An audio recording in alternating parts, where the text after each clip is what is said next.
Yo, yo, yo. What up, peoples? Happy Saturday. I hope, man. Dude, we got video gaming news, and we got a little bit of gameplay today, as we normally do, man. So, it'll probably be a Nightingale. I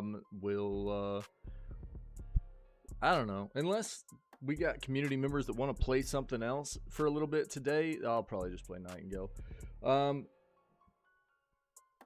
I've got a headache still, so day 2 of headache, which is great. Let's hope that the, integrations for the stream are a little bit nicer today than they were yesterday. Yesterday was quite brutal. Nothing was working right. My head was killing me. My headache is persisting apparently through the weekend here, which is not a lot of fun. But we'll make the most of it, dude. So let's go ahead and do what we do, man. Let's dive in here. Let's get into video gaming news for February 24th, man. Let's see what we got going on in the world of video games. And then we'll move on and play games for the rest of what we have today. I will end a little bit early because we have some family stuff going on today. My daughter's got some things happening, so we're gonna go do some stuff. But we'll get a nice chunk of stream in, probably till around lunchtime or so. Okay, so be prepared for a little bit of an early end to the stream, but we'll get some good content in. So we'll have some good times. Let's go do this, man. Take a ride with me, girl, you know So, what do we have?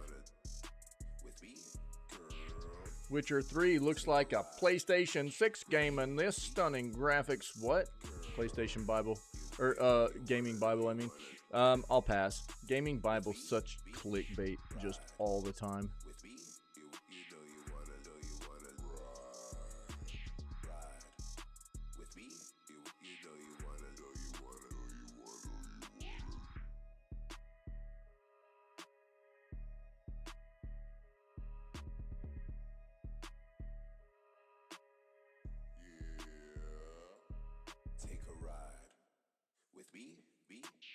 Age of Empires Mobile, revealed by Call of Duty mobile developer. Okay, we'll pull that up real quick. Modding community does great stuff, no doubt about it.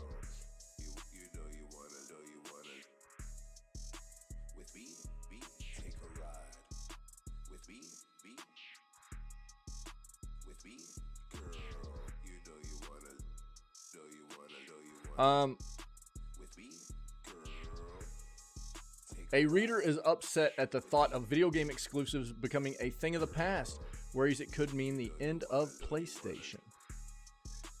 I've talked in great length about how it's been easier for Xbox to move into this position they're in, the strategy that they've adopted within the console side of gaming, right? It's been much easier for Xbox to pivot into being a competitor that is going to allow their first-party games onto their competitors' platforms, being PlayStation and Nintendo, right? Whereas PlayStation and Nintendo are going to be much more reluctant on that front, and in large part it has to do with the fact that Xbox has not traditionally done as well on the traditional front of how to compete in that market, meaning that first party games for PlayStation and Nintendo have done very well for both of those companies in bringing people into buying their hardware and their first party games.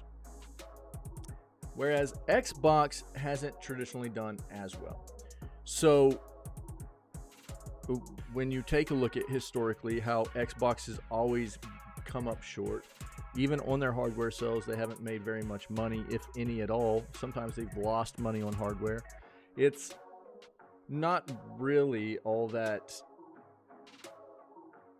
I guess, astonishing that they're pivoting into. I mean, I've seen this coming for a while. I think a lot of other people have seen this coming for a while from Xbox. They've definitely had to be more inventive and progressive in coming up with ways to remain competitive in the market, right? With things like their cloud service, cloud gaming, streaming service, things like that. So the thing is, I think time will tell. Time will tell how good this is for Xbox.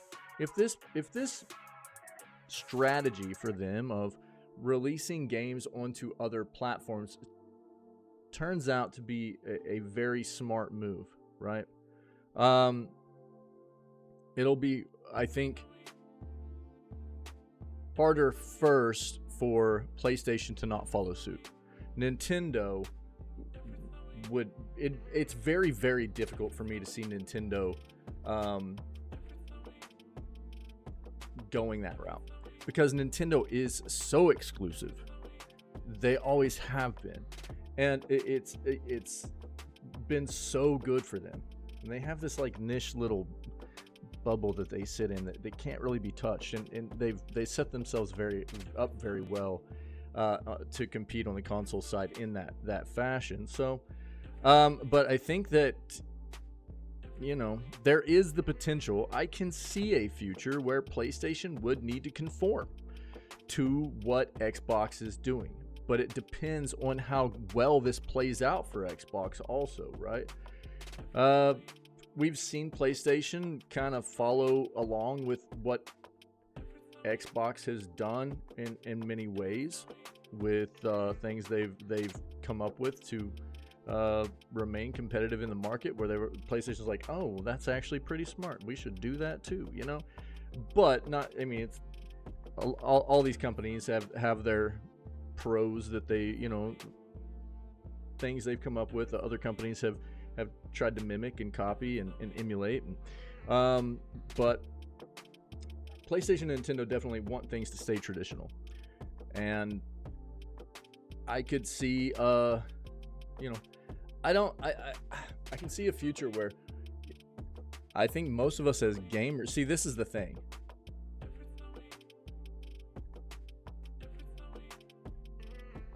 I think if you're a true gaming fan, you want exclusives to become a thing of the past. If you're a true fan of gaming, you want exclusives to be gone, right? And as we've moved forward with gaming, we're seeing more and more and more that most companies outside of PlayStation, Nintendo, Xbox, they want their games as we've moved forward to be multi-platform. It's too lucrative, right? The more platforms it's on, the more potential for sales, and that makes sense, right?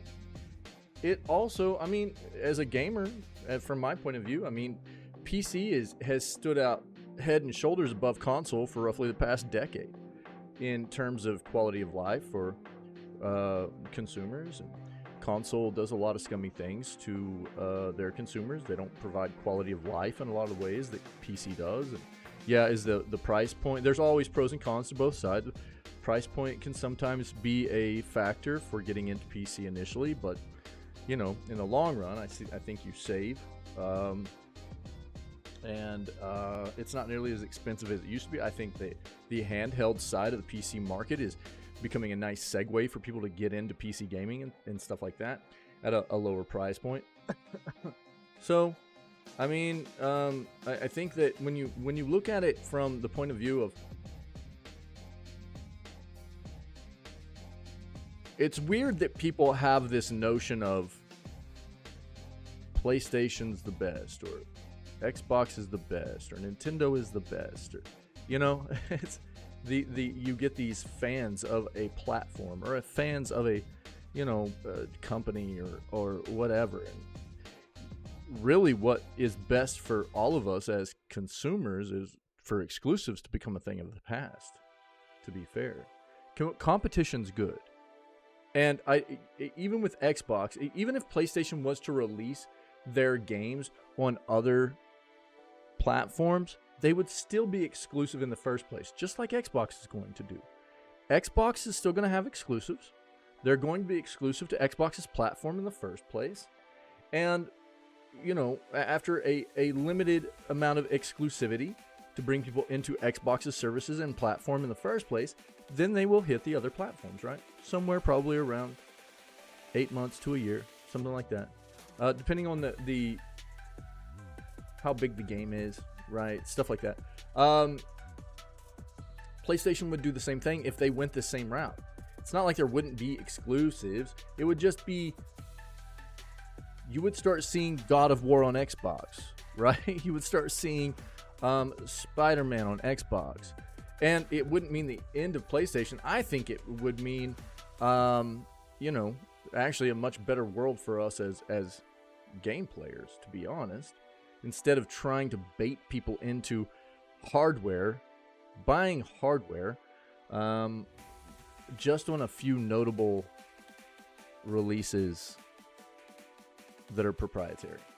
You can play on whatever hardware you want for whatever titles, because, you know, soon after they come out, even though there's going to be a little bit of exclusivity still, you know that it'll hit your platform.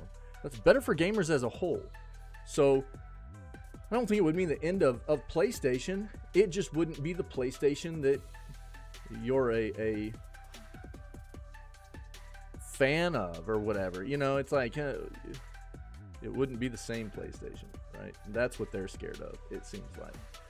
So that's kind of weird. I think that the end of exclusivity in the way that we've seen it play out, and exclusive games becoming available to any platform that you want to play on, is better for us as gamers as a whole. It means that whatever hardware you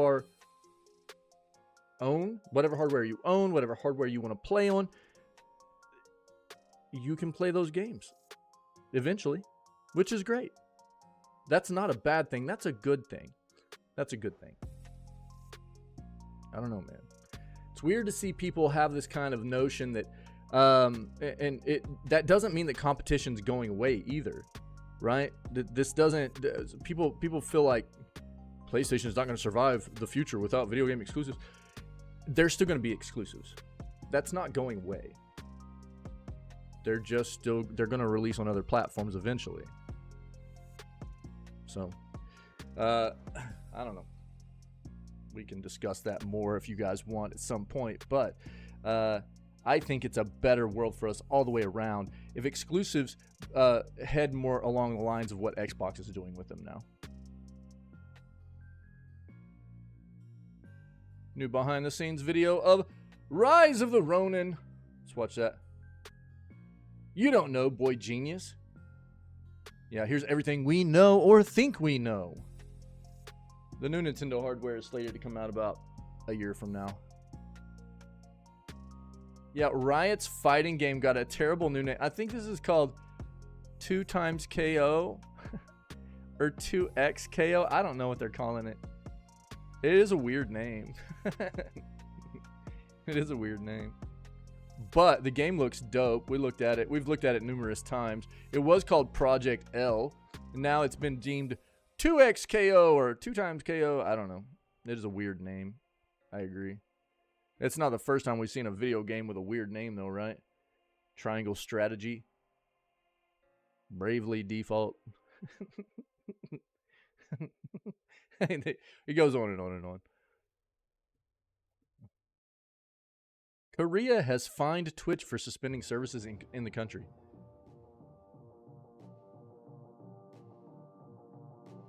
Interesting. Let's look at this. They're hit with backlash regarding the name. Let's take a look at that too.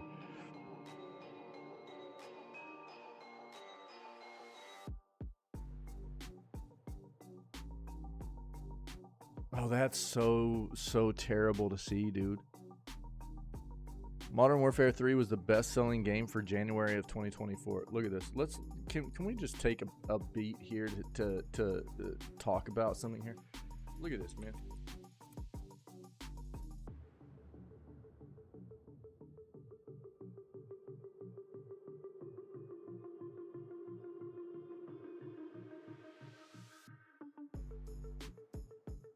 So first of all, we're talking about a game on Steam that has a 32% positive rating. That is a 3.2 out of 10.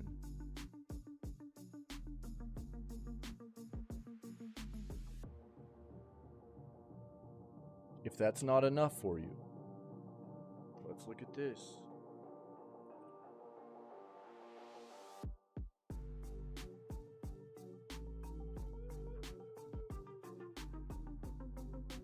This game was rated by critics as a 56, and the user score of over 1800 is a 2.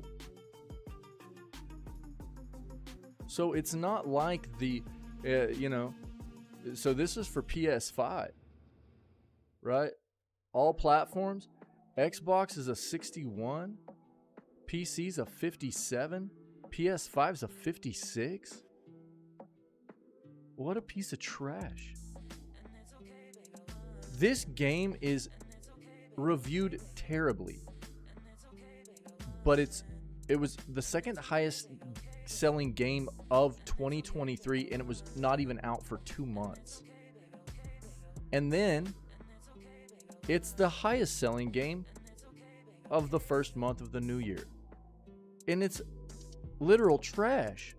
It's being nobody likes it, and people just continue to buy it. This is one of the problems in our industry.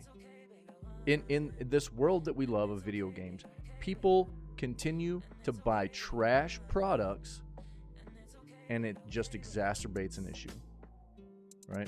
It says Call of Duty on it, so everybody buys it, right? But then nobody's paying attention to the fact that this game, nobody likes it. It's balls. We've even had developers come out from underneath this game talking about how bad it is, how they were, forced to make something crunch time that shouldn't have been released when it released and stuff. It's terrible to see. And then you've also got, Suicide Squad was the third best-selling game in January, right? Let's go, dude.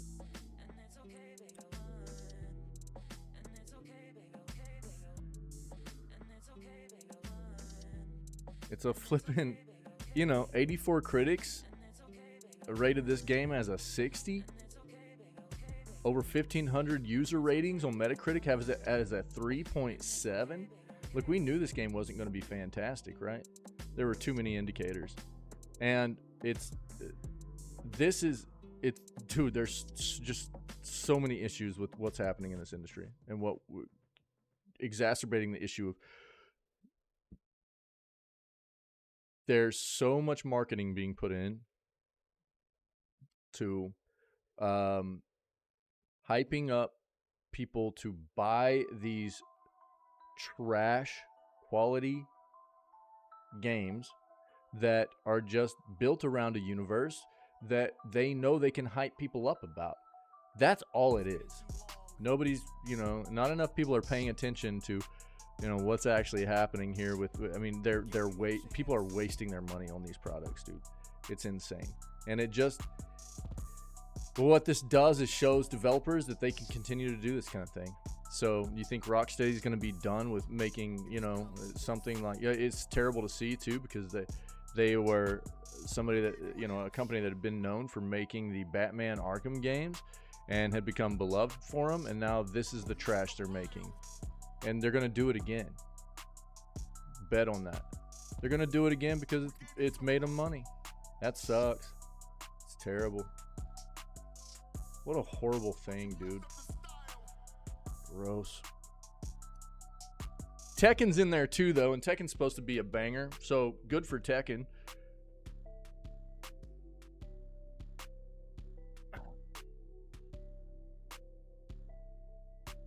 Broken record, man. Yo, I want to play this game. Balatro looks insanely good.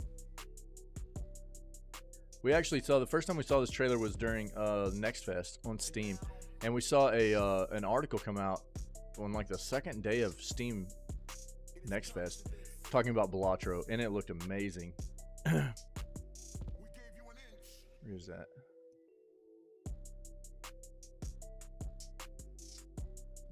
Yeah, Balatro.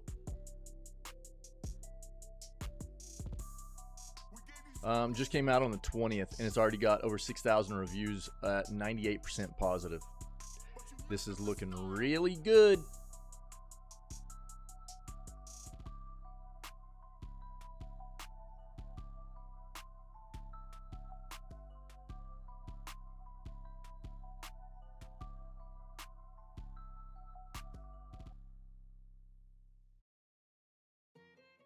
Oh, you think? Warner Brothers Discovery admits Suicide Squad Kill the Justice League has fallen short of our expectations. Oh, man.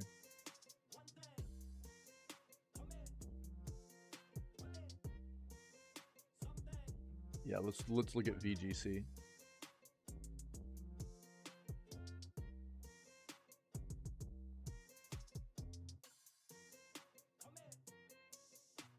EA's added more patents to its accessibility pledge. That's good.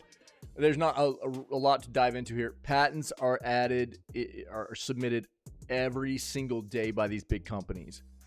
Whether they come to fruition or not is what really matters, right? So if they end up actually implementing these, that's what matters. Patents being submitted doesn't mean that they're actually going to end up implementing these types of technology or whatever. But hopefully, if they're good ones, they will. And if it's for accessibility, we can always use more accessibility options in the gaming industry, right? All digital Xbox Series X launching this summer. It's claimed. Let's take a look.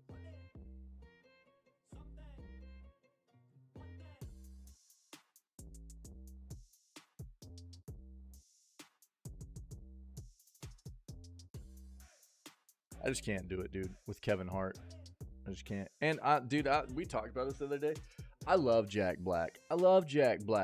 But to be fair, should have been the original voice of Claptrap. You know? So, I probably don't. I mean, I'll watch it at some point, way down the line, whenever it comes out. And I like Borderlands. But the movie, I'm not excited about it. I know, you know, what they did was they filled this with, this movie's been in the works for quite some time too. Lots of issues and stuff. So they just filled it with a bunch of actors that they knew would draw people that wouldn't necessarily know anything about what Borderlands was in the first place. So I get that play, but for us that like Borderlands, it's, I don't know, a weird look, I think.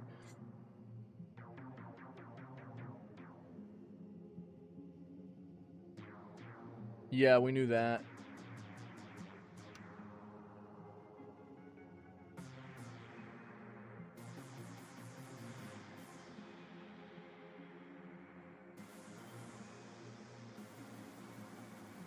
A new challenger. That's the name of this song.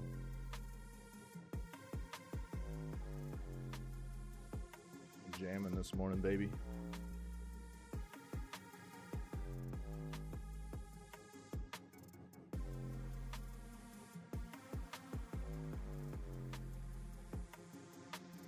Don't Nod is one of gaming's most interesting studios. I'll tell you the most interesting thing about Don't Nod right now. I'll give you a link.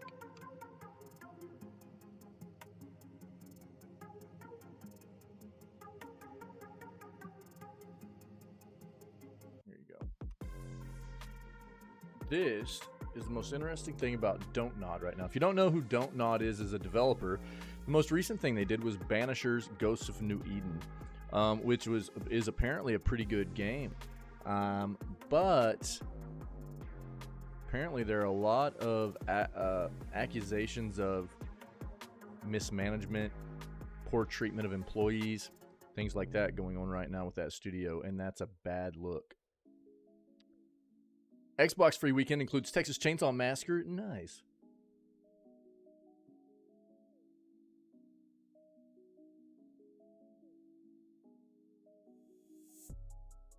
Disruptive Games hit with layoffs, unfortunately. PlayStation fans will never have to type passwords again as Sony reveals change. Let's take a look at that.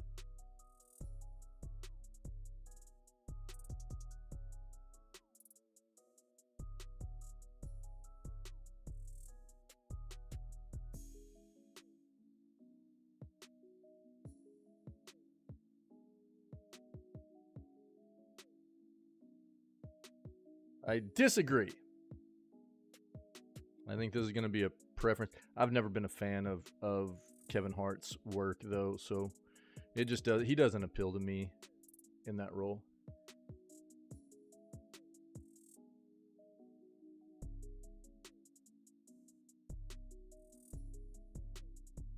A new trailer for the Delta Force reboot. Let's take a look at that.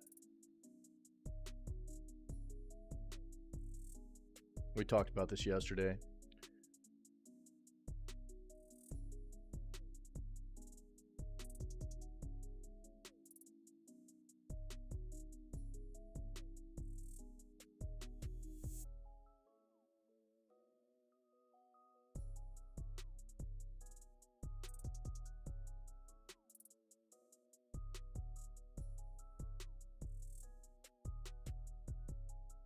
Interesting.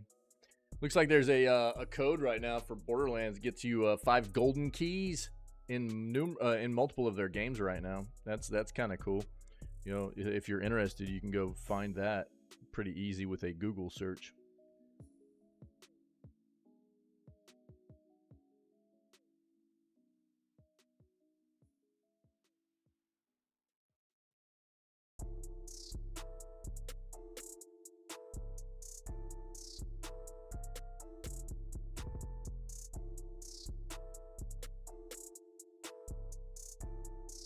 EA planning layoffs.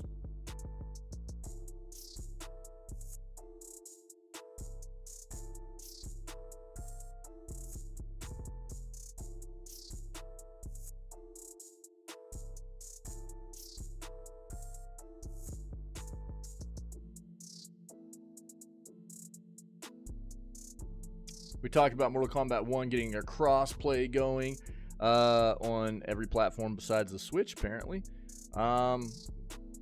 Switch version was always balls anyways. They should have never released that game on the Switch.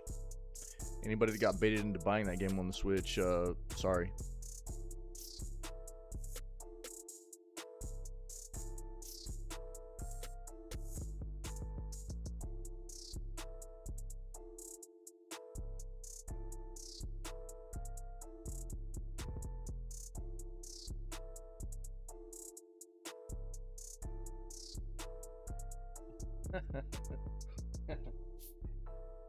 Skull.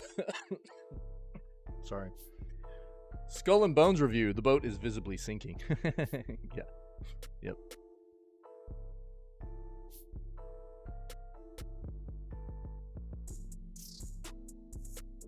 We'll go one more page here, see what we can pull out.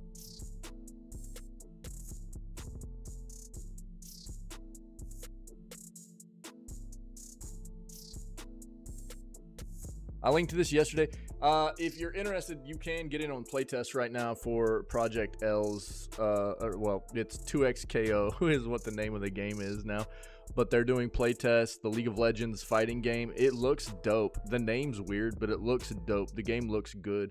So if you're interested in doing some playtesting for it and everything, there are links out there. There's an article in our video gaming news channel of the Discord from yesterday that you can grab as well. That'll have the link in there.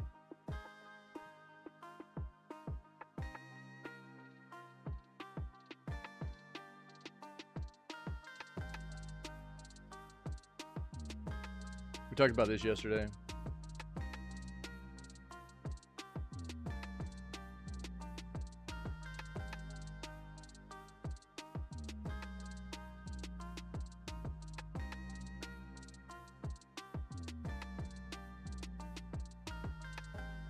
I think that Nightingale has more to worry about than just an offline mode. Server capacity for Helldivers has been increased to 700,000. Helldivers 2 is doing very well. It's nice. It's good to see it. Pretty nice to see a you know, Arrowhead's like more of a AA studio, you know, and they've done well. And to take their game into a totally different, you know, the first Helldivers game was more of like a top-down kind of, you know, it's still multiplayer. I mean, basically what they've done is they've taken the same type of game, but they really progressed with giving you the third person experience rather than like a top-down view, right? Which is quite an evolution for the series, no doubt about it. And they've done very well with it. It appears most people I've talked to have really enjoyed the game, and I don't know what to think. I wanted to try it out. When the game first came out, the reviews were really mixed, and I was worried about it. But it has continued to progress and get better. They've done a really good job with updates. I don't know if there's enough progression in the game for my taste. I need to look into it a little bit more, though. Insomniac Games alerts employees hit by ransomware data breach. That sucks.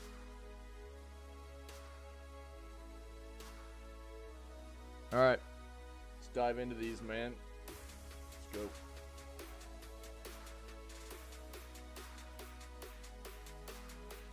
Insomniac Games is alerting employees hit by a ransomware data breach. Man, that feels bad. That feels bad, man. All right. Sony subsidiary Insomniac Games, which are more famous for doing Spider-Man games, right, is sending data breach notification letters to employees whose personal information was stolen and leaked online following a Rissida ransomware attack in November. The California-based video game developer has been part of Sony Interactive. I thought that's probably what this was talking about. We heard about this attack. We heard about this breach back whenever it happened. I was wondering if this was a new one or still talking about the same one. California-based video game developer has been part of Sony Interactive Entertainment's Worldwide Studios division after being acquired by Sony in August of 2019. Yeah. In December, Sony said they were investigating the Rissida ransomware gangs claimed they breached Insomniac Games and stole over 1.3 million files from its network. After negotiations failed when the game studio refused to pay the $2 million ransom, Rissida dumped 1.67 terabytes of documents on its dark web leak site. We are saddened and angered about the recent criminal cyber attack on our studio and the emotional toll it's taken on our dev team, studio said in a statement published on Twitter after the leak. We are aware that the stolen data includes personal information belonging to our employees, former employees, and independent contractors. The leaked files include many ID scans and internal documents, such as contract information and licensing agreements with Marvel and NVIDIA, as well as screenshots of Insomniac Games' upcoming Wolverine game. As claimed on Rissida's site, the threat actors have only leaked 98% of the files they stole from the studio after selling the rest to the highest bidder. I think this is where we also found out, because of these leaks, we found out that Sony was basically forcing Insomniac to lay off employees. I'm pretty sure that's where we found this out initially. And again, I think that obviously concerning. We continue to have to deal with hearing about more and more layoffs in this industry. Last year was terrible. This year is proving to be worse already. And when you're looking at a studio such as Insomniac under Sony, and Insomniac has done very well for them. Spider-Man 2 was very successful. All their previous games had been successful. And Sony's pressuring them to fire employees too. What's happening, man? Insomniac Games is now notifying their employees whose data was stolen between November 25th and November 26th and later leaked on the Rissida ransomware group's leak site. As you know, we store and maintain files containing employment information, including personal information about you. Unfortunately, these files were downloaded by an unauthorized actor and released online. The breach notification letter says, once Insomniac identified the downloaded files, we began analyzing the files to determine what types of personal information were affected and to whom it relates. While we worked quickly, this was a time-consuming process, and we wanted to provide you with accurate information. Insomniac and Sony are extending the ID watchdog services offered as part of their employee benefits package, with 2 additional years of complimentary credit monitoring and identity restoration beyond the current enrollment period. The company also has a dedicated call center ready to answer any questions affected employees may have about the November ransomware attack. A Sony spokesperson was not immediately available for comment when contacted by Bleeping Computer earlier today for more info on how many individuals were affected by this data breach and what personal information was leaked online. The risk of the ransomware as a service operation surfaced in May of 2023 and quickly gained a notoriety after breaching the Chilean army and the British Library. Yeah.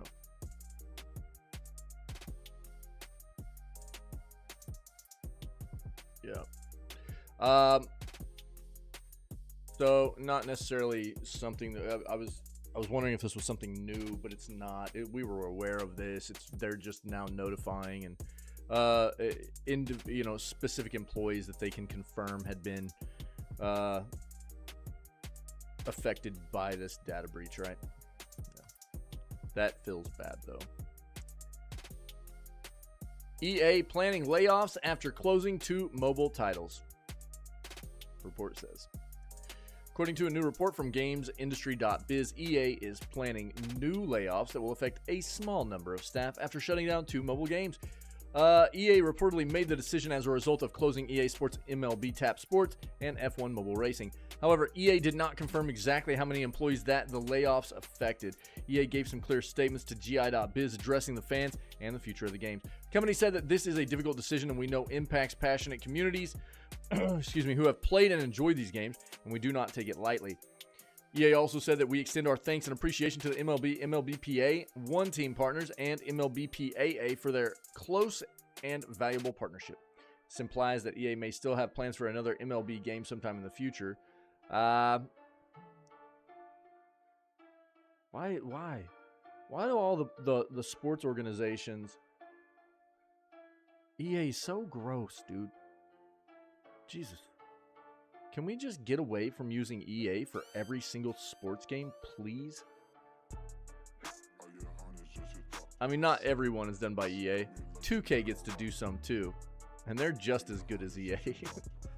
EA reassured fans that we're deeply committed to our F1 franchise, through our ongoing partnership with Formula One management. So another game in the series is likely on the table.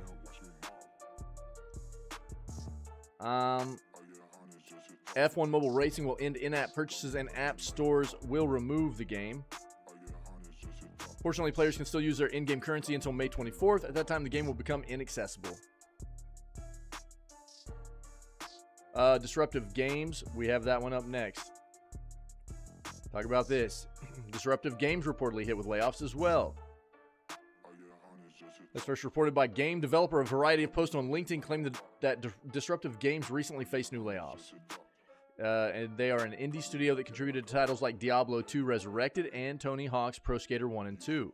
Sean Stahl, the director of game design at Disruptive, posted a statement about these layoffs on LinkedIn yesterday. Stahl said that Disruptive Games has sadly had to let go of many amazing, talented game developers. Post also showed support for their colleagues, offering referrals for new work. At this time, Disruptive Games has not issued an official announcement about these layoffs, did not confirm the cuts, revealed how many employees would be affected or why reductions would be made.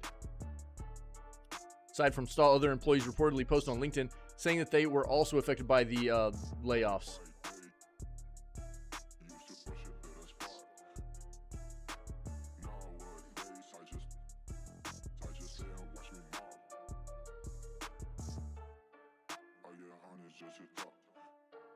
Yeah. Yep. Just another I mean, this is unfortunate, you know. Little indie developer that's worked on some notable titles too of not, you know, fairly recent. D2 Resurrected was good. Tony Hawk Pro Skater, you know, 1 and 2 did pretty well also, and I mean, what happened, dude?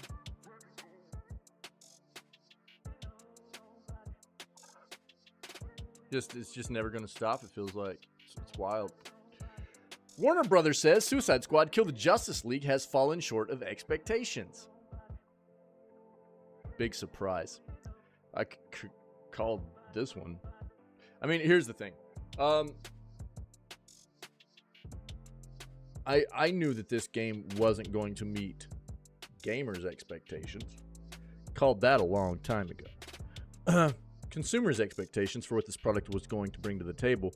Most people were not going to be having their expectations met with this game. We knew that. Most of us knew that anyways. But I still expected it to sell pretty well, unfortunately. And as we talked about a little bit earlier in the news segment this morning, we came across an article that says that the third best-selling game of January was Suicide Squad Kill the Justice League, even though it's not a very good game. That sucks. It sucks that it even sold as much as it did, because it shouldn't. It's just another, iteration of what we see happen all the time in this industry, of a developer that people had become partial to because of some of the things they had done in the past. In this case, Rocksteady with the Batman Arkham series. And then they played off of that along with building a game in this universe that people love, and marketing the game, hyping the game up with promotionals, and it was fairly clear that they weren't going to meet the expectations of good content in this game. It's more about baiting people into buying a product built around a universe that people are partial to. It's not about a quality product, really, right? So here we are. Following several delays, Rocksteady's game was released this month to mixed reviews. Yep. Falling short of Warner Brothers' expectations. Now, what kind of expectations? Following a number of delays, the game was released on February 2nd for PS5, Xbox Series X and S, and PC via Steam, with a further delayed Epic Game Store release planned for March 5th. What was that article we saw? Are they talking about? So maybe they were talking about in February or over the past month. It was the third highest selling game so far over the past month or something. Chief Financial Officer Gunnar Weidenfels provided a brief update on the game's early performance during Warner Brothers Discovery's fourth quarter earnings call on Friday.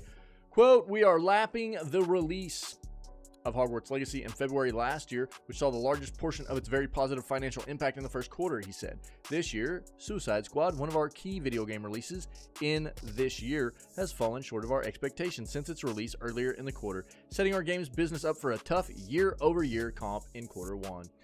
As the latest title from Rocksteady Studios, the creator of the celebrated Batman Arkham franchise, Suicide Squad was once one of the industry's most highly anticipated games.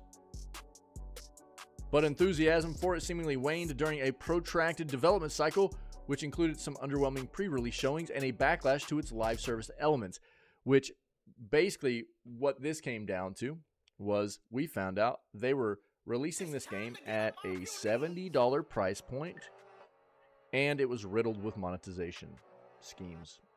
Yeah, that's always something concerning to see. So, that in and of itself was a thing that made a lot of people concerned, right?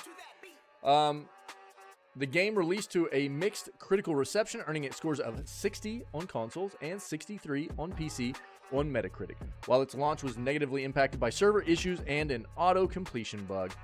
Yeah, that was the whole, if you wanted to pay for the deluxe edition, pay $30 more to play 3 days early, you couldn't even play because the servers were bonked. Rocksteady recently confirmed that Suicide Squad's free seasonal content will be themed around different DC characters, starting in March with the Joker. In November, Warner Brothers CEO David Zaslav said the company was focused on turning its biggest franchises into live service games. Yeah, Warner Brothers has been very, very open about they want most of their franchises to be turned into what Suicide Squad is. So, if you are a fan of any of the franchises underneath Warner Brothers and you're a gaming aficionado, you're a lover of video games, get ready for it. Because Warner Brothers is probably about to turn your universe that you love into a hot bag of garbage. Like they did with this. So, obviously, the developer takes a lot of blame here, right?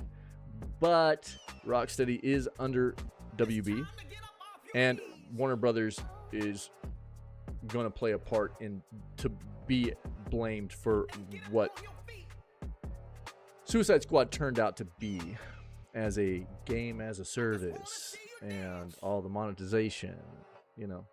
So they both have a part to play in the blame here for what happened with Suicide Squad. Got to get ready for it, all you Warner Brothers fans. An all-digital Xbox Series X is launching this summer. It's claimed. One moment. I'm sorry.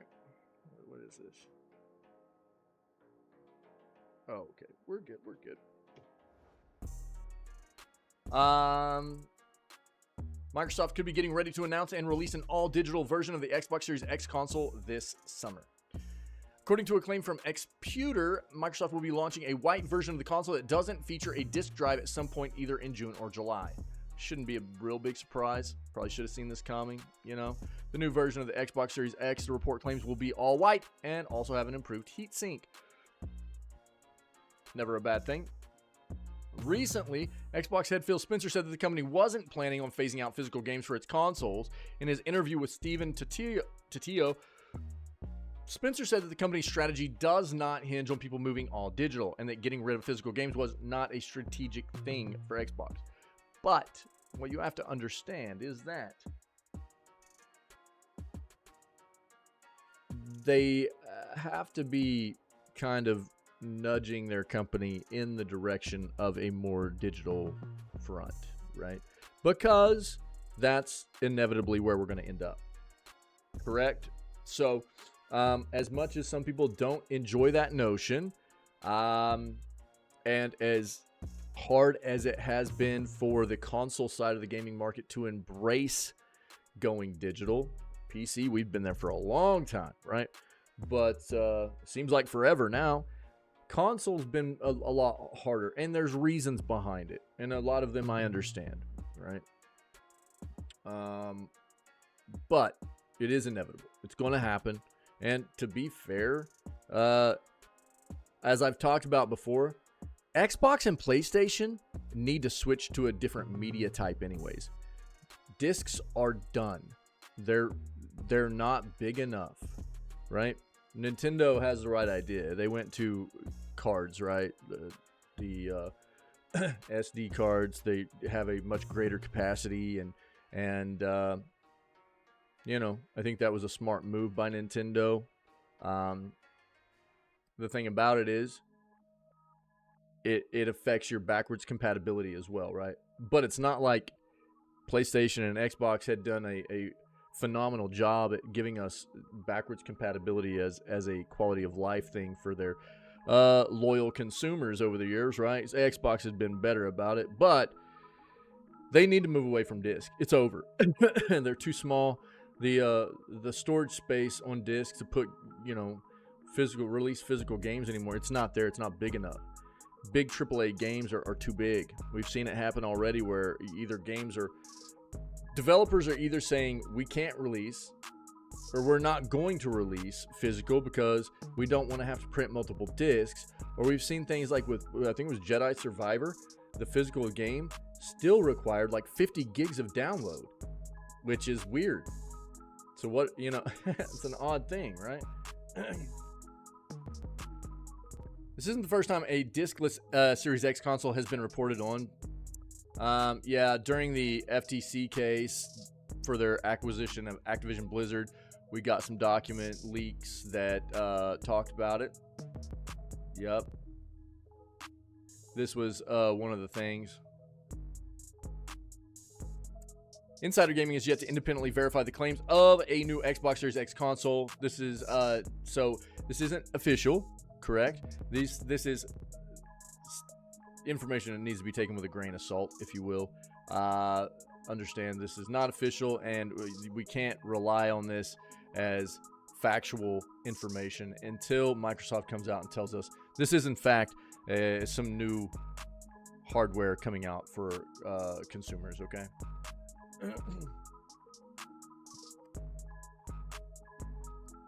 Interesting. PlayStation fans will never have to type out passwords again as Sony reveals major change for PS5 and PS4. New piece of tech will make the process much easier. When logging into your account, having to remember and type out a long password can be a real pain. The gaming community can rejoice as a free update from Sony will introduce an all-new passkey support system. Essentially, users will now be able to sign in using their phone or computer with a screen unlocking method, in the same way that they use their fingerprint or face to unlock your mobile device. To set up the Swish new service, you should take the following steps on your console. Here is the how-to. However, the firm did let gamers know that a couple of stumbling blocks like hardware security keys could get in the way of the setup and offered advice should that happen. Explained it could be a more seamless process by using synced passkeys on mobile devices instead. Recommend using certain apps. Avoid using Android synced passkeys. Fancy new servers will prompt users for their passkey whenever they log into their account on either the PS4 or PS5. Not mandatory, can be turned off at any time. Cool. If you need those instructions here, there's your link. A new trailer for the Delta Force reboot. Recently, an unlisted CG trailer for the reimagination of Delta Force surfaced online. It's the latest showcase of the in-development title from Teamy Studio Group, giving prospective fans an inside look at the core spirit behind Delta Force Hawk Ops. In August of 2023, the first trailer was revealed for the upcoming title, and it split hairs, especially those who fondly remember the classic shooter that died 14 years ago. Good on the surface. Delta Force Hawk Ops smacks of Battlefield 2042 in the latest CG trailer, which hasn't been published just yet. Now, are we talking Battlefield 2042 release or actual decent Battlefield 2042 post patching? You know, there's a difference. In the trailer, we're subjected to images of a war-torn futuristic world, seeing soldiers fused with exoskeletons, fancy gadgets, and intense tactical equipment. Let's take a look at this.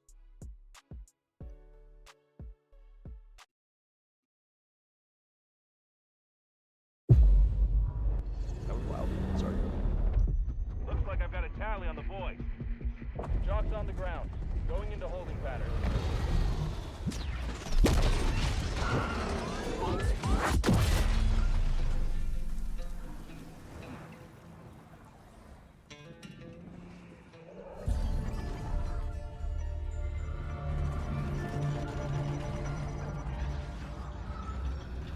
Plagued by unending conflict and suffering, I found a way to make it better.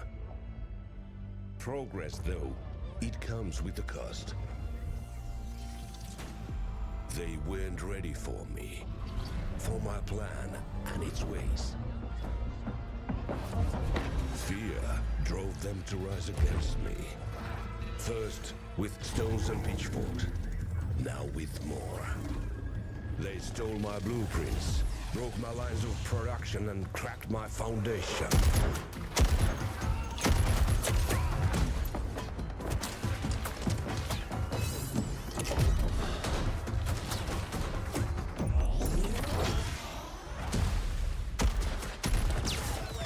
Fear.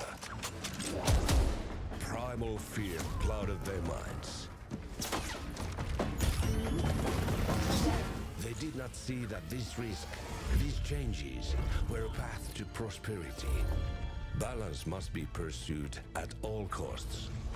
And the balance will be due, whether with them or even myself.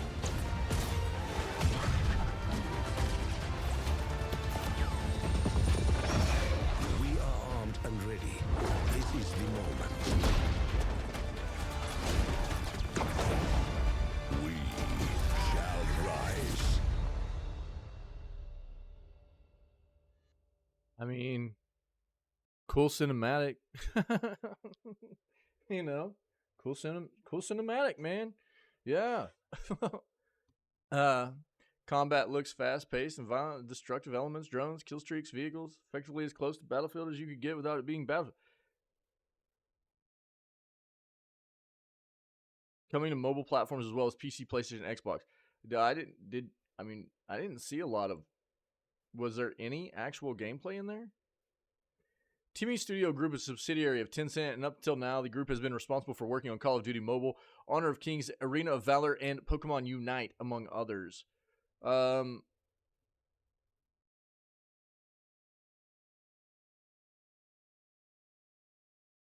don't know that you can take away a whole lot from that trailer, but the trailer was cool, just not gameplay, right?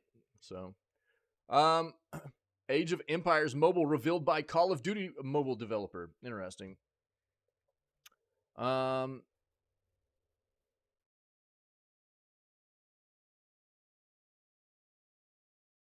Recently, let's turn our music back on. I was like, man, something's weird, dude. Something's not right.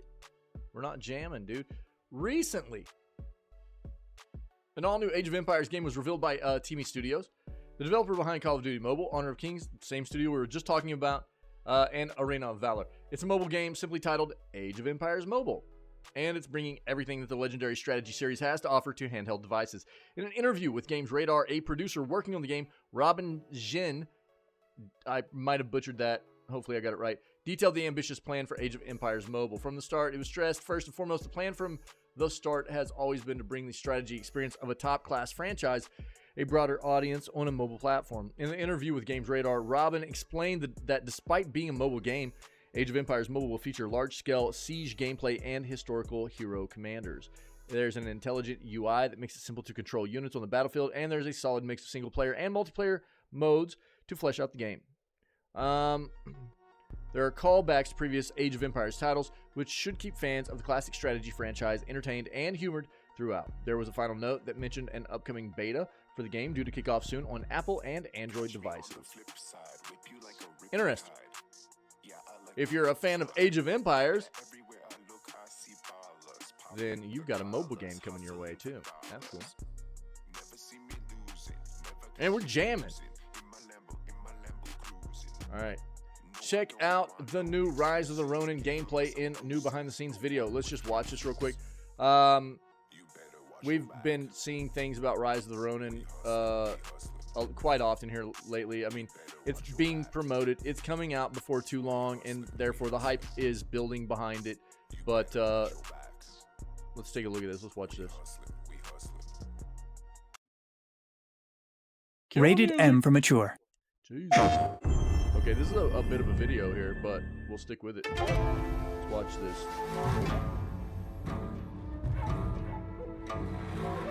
My dear sister, 2 months have passed since my last letter. Time does move slow when you have little to do. As I sit and wait in this dreary cell, I watch the courtyard outside with great intrigue. Yesterday, I witnessed something quite special. A crow landed close to my window, attempting to grasp a piece of bread lodged just beyond its reach. This determined creature tried time and time again, but its beak was too short and too thick. Eventually, the crow left in what I concluded was defeat. But to my amazement, the crow flew back with a stick in its feet.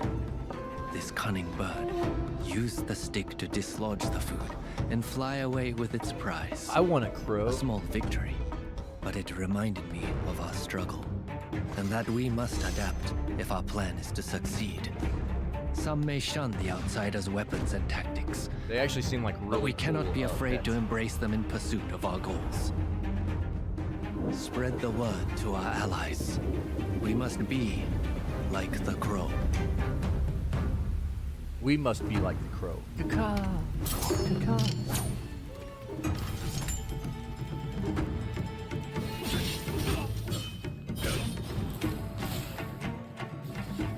Action remains at the core of Rise of the Ronin.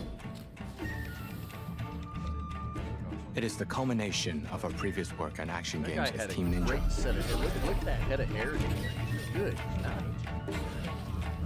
Team Ninja's action is known for its high What a speed name. and difficulty. That guy had a name, dude. We feel it's part of the player's expectations as well.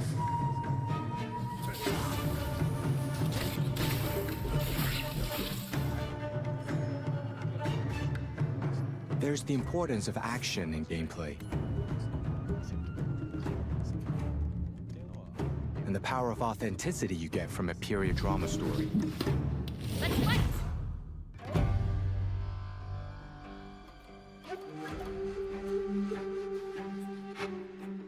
Whilst I was visiting places such as Shokosunjuku or Meiringakusha, I realized how locals were truly dedicated to their studies at the time.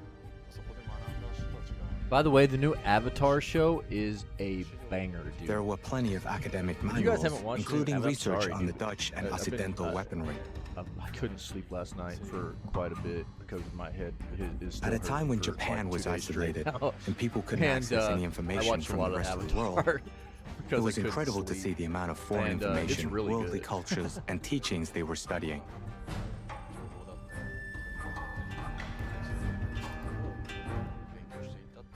They then put this to good use in order to build Japan's future.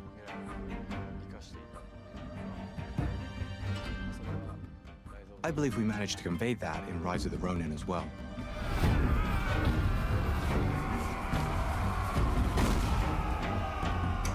Looking at the Bakumatsu era, there were many philosophers with different schools of thought. They can be split into pro and anti-shogunate ideologies. These ideologies fought and contrasted with each other. The goal was to look at how this fight would translate in the action, which weapons and fighting styles would be adopted, and first of all, why that fight was happening. Ready yourselves!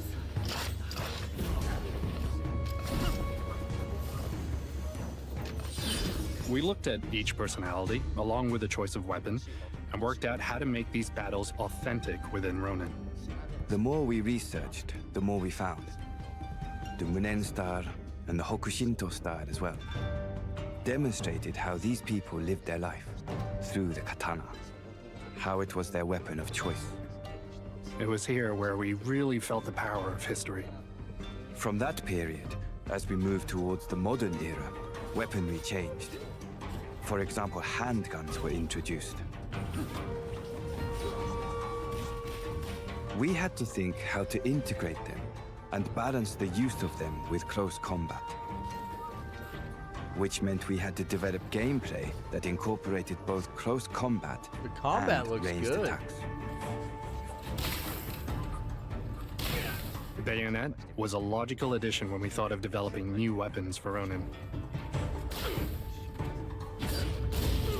It perfectly suits the Bakumatsu era.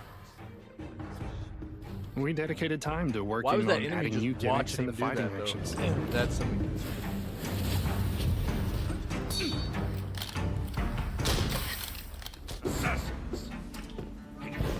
This game is completely original. As an action game, I believe that it wasn't necessary to make the game resemble a history textbook.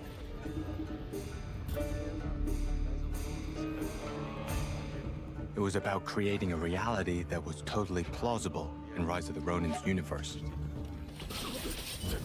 The team would either agree or disagree to several ideas each day to crystallize what was possible in this game's universe.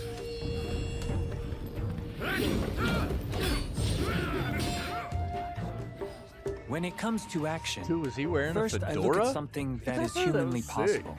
Dude.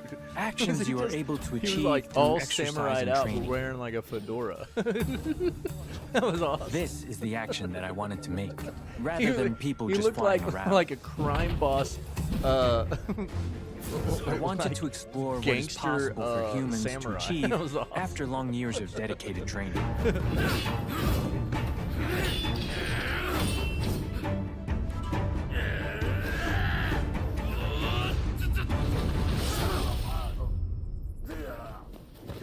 I know.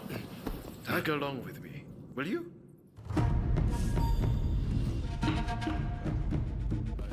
What we insisted on most whilst building Rise of the Ronin story was creating a bond system. We looked at the bond you create with other historical figures. Then they can either help you or become opponents. Won't lay a finger on me! Depending on Colonel the people you Sanders. take with you, this will also affect the techniques you can use too. Who stole Having my a certain chicken? character with you will bring something unique. It also allows for unexpected combinations that might prove to be worthwhile. You can switch between characters as well.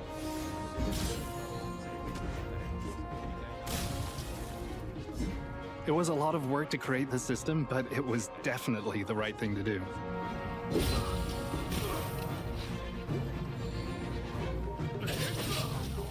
There is also the ability to read an enemy's moves to your advantage that is unique to this game. This is demonstrated through the counter-spark system.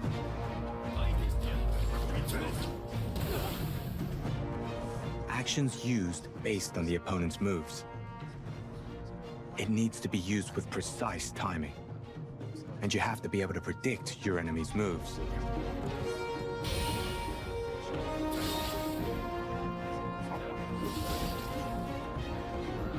A large look at that part of sword. combat in Ronin is Good based around a flippin' wide knife. variety of actions you can choose to combat your enemies.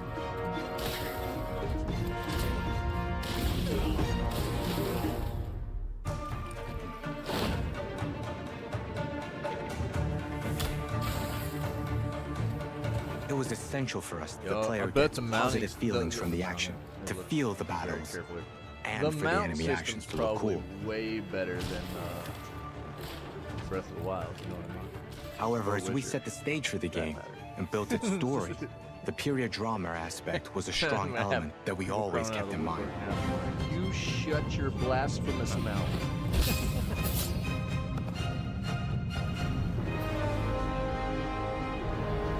You hater.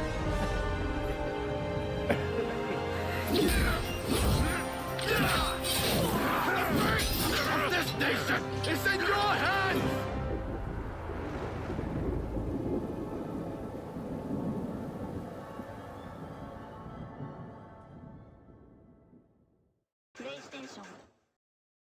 Looks good, man. Yeah, looks pretty good. Nice. This is interesting. Not necessarily video gaming news, but this is the platform we're on, right? Our community lies here. We've got friendo content creators, things like that, that are on this platform along with myself and our community. And this is, if you hadn't heard about this, you know, Twitch did shut down their operations in Korea, right? So anybody that was broadcasting out of Korea basically just, sorry, find another platform, right? Korea has fined Twitch for suspending services in the country. It was recently revealed that the Korean telecommunications watchdog had imposed a fine worth $327,000 on Twitch following the streaming titan's withdrawal from the market. Last year, Twitch pulled out of South Korea based on exorbitant operating costs, most of which came down to the price of bandwidth in the country. That move followed a reduction of services that included dropping streaming quality in the nation from 1080p to 720p. Yo, let's get that. Pay the price.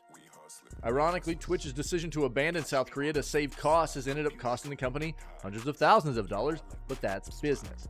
Recently, an article published in the Korean Times revealed that the Korea Telecommunications Commission had determined the relatively sudden withdrawal of Twitch violated local telecommunications business law by undermining the interests of users. Specifically, the fine has been handed to Twitch because the company is blocking VOD access in the country.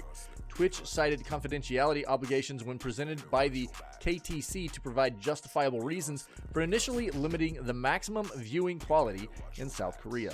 There was another fine imposed against Twitch by the KTC for allegedly failing to implement adequate systems to prevent the distribution of illegal footage. Since removing its services from Twitch, the likes of YouTube, Kick.com, and Africa TV have taken up most of the market. Yep. There's not a lot of other choices out there, these being the primary ones, right? I'm not that familiar with this one, but yeah, there's not a lot of other choices. But I mean, we've talked about this recently too. Twitch is I like Twitch. I think, you know, it's become more and more concerning about the way this business is being handled and managed, though. It's continued to be more concerning as we've moved on after Amazon bought out Twitch and became the parent company behind it, right? We've seen a lot of concerning things happen. And the most notable thing of recent was a third of the employees getting laid off. 500 employees got laid off. That's a third of the workforce behind this platform. That's a concerning thing for all of us that are broadcasters and content creators that utilize the platform, right? You have to be worried about it. Last but not least, Riot Games hit with backlash after revealing 2XKO as official name of new League of Legends fighting game. Yeah, it's a weird name. It is. Many found the name 2XKO or 2XKO hard to pronounce, with Riot Games even putting out a post explaining how to pronounce the game's new official name. Well, let's hear it then. The game looks dope, by the way. It's a fighting game. Dude, snoo and tentacles? Jeez. You know, if you don't know who this character is, yeah, tentacles, and just buff, dude, Jesus. So it has not been that long since the reveal of 2X or 2XKO, which was formerly known as Project L through its early development process, right? Yet the negative feedback from the player community is quite strong, and this is coming from both a League of Legends fan base and the fighting game community. It's not that everyone felt the trailer was terrible or that the gameplay felt mid. It's just that the title of the game doesn't seem to click with players. I think the game looks pretty solid right now. I'm sure that it's going to need a little bit of tweaking and feedback from the community and stuff like that, but it looks beautiful. The fighting looks solid in it. I'm no fighting game aficionado. I've dabbled through my you know, lifetime of playing games and stuff. I've got a little experience here and there, but I'm nobody that should probably be you know, giving pointers on how they should maybe, because they'll want this to be a competitive game, and I have no knowledge on that front, right? Quite understandable since the name itself is hard to pronounce, so much so that only seconds after the announcement, many replied to their tweet asking, "How do I pronounce this?"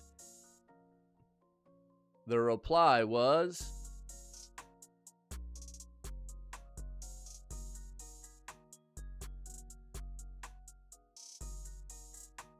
2XKO. So it is X.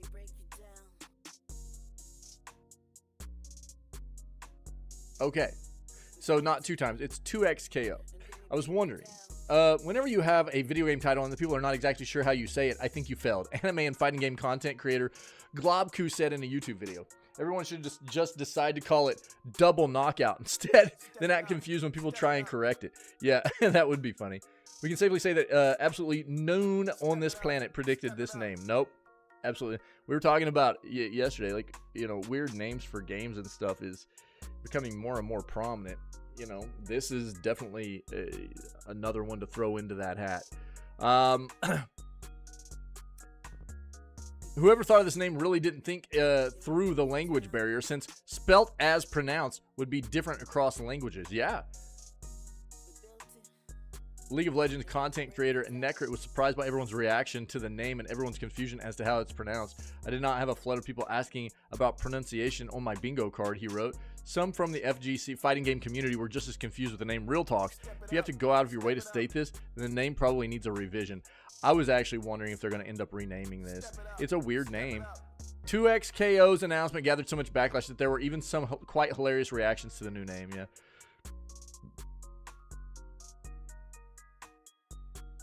"2XKO isn't the name you give a fighting game. It's the name Elon Musk gives his next kid."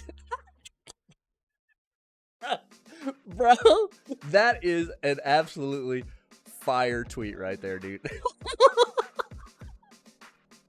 Bro, that's so good. Dog. Yo, Kenshi nailed that. Bro, that's so good. Oh my god. The name having nothing to do with League of Legends is something the League of Legends community is having a hard time with. I was wondering that too. Like, I didn't think that it had, I'm not a big aficionado with, you know, League of Legends either, so I wasn't sure, but it didn't seem to have anything to do with it, unless it was obscure and I just wasn't aware, right? This song is wild. Even I, as a League of Legends fan, feel quite confused with the name. To me, it sounds more like a new name for a K-pop boy band more than a fighting game that has something to do with League. Yeah. This would be like if Marvel vs. Capcom called itself Happy Birthday. Dude, this is hilarious. 2XKO executive producer Tom Cannon addressed the backlash against the new name in a tweet on Friday. Naming is hard, he admitted, saying that he didn't really dig names of past projects he worked on, but that they grew on me over time. Naming is hard. The team worked really hard to land on 2XKO. He added, saying that he loved the name right away. He also showed appreciation for the so many fans who loved the name as well. Yeah, it looks like they're sticking with the name. With the amount of backlash, though, yeah, they could potentially pivot off of this moving forward. It's early enough they could if they feel like there's enough criticism about it and they need to come up with something better. It's a weird name, I agree. It's odd. But I was like, well, maybe it does have something to do with lore, right?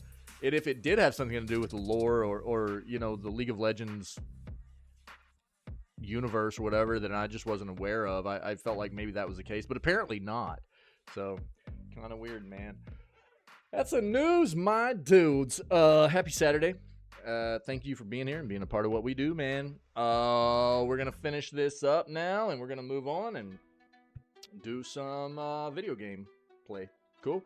I don't know, we could do some community stuff if anybody's interested. I don't know, you guys let me know. Otherwise, I'll just jump into Nightingale and play some more of that for a little bit. It'll be an early into the stream today because we have the final weekend of my daughter's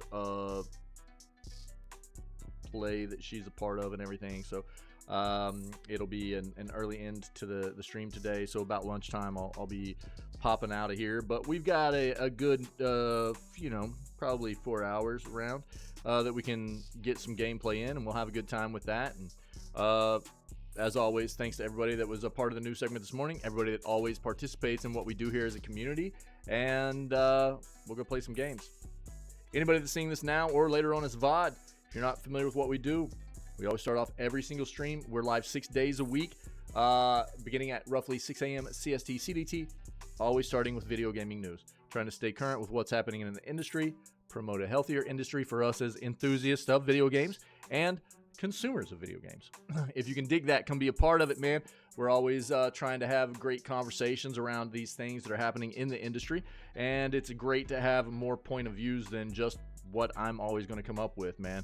So come be a part of it. We've also got an amazing community here on the Constant that this place would not be what it is without the amazing people that are always here and a part of what we do, spreading good vibes, taking care of one another, creating an environment that presents a welcoming atmosphere of also just trying to be void of bad vibes, negativity, toxicity, that kind of stuff, and being civil about things. So if you can dig that, you're about good vibes, good peoples, dude, then come be a part of what we do. We're always looking to build the community with awesome individuals. So other than that, stay healthy, stay safe, be kind. Hope the weekend's going well. I'm going to run us an outro real quick to finish up the news segment, but as soon as that's over, we will get ready to start playing some video games. I'm not going anywhere. Hold tight. As soon as this outro is over, we will start playing games. You guys rock.